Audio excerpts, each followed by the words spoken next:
my name is Neil, and today I'm going to be telling you about the uses of the 3 basic data structures in Python as a continuation of my last video.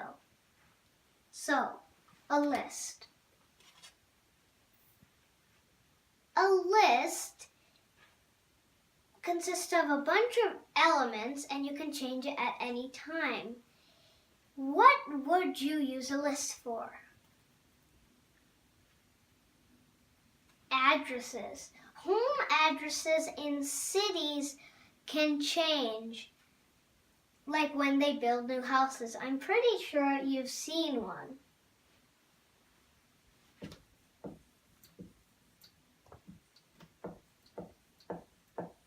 For a tuple, it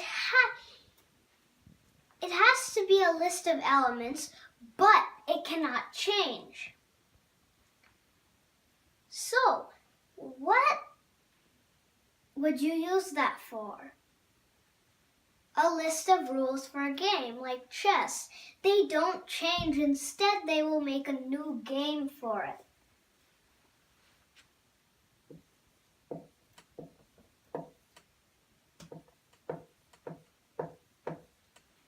And a dictionary.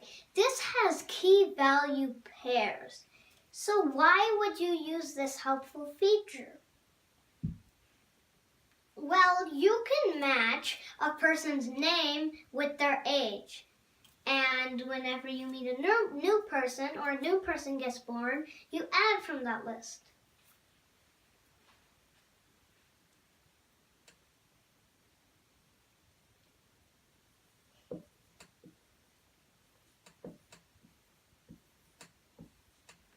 So this is the use of the 3 basic data structures. If you liked this video, please like, share, and subscribe. And I'm Neil Kumar. Bye.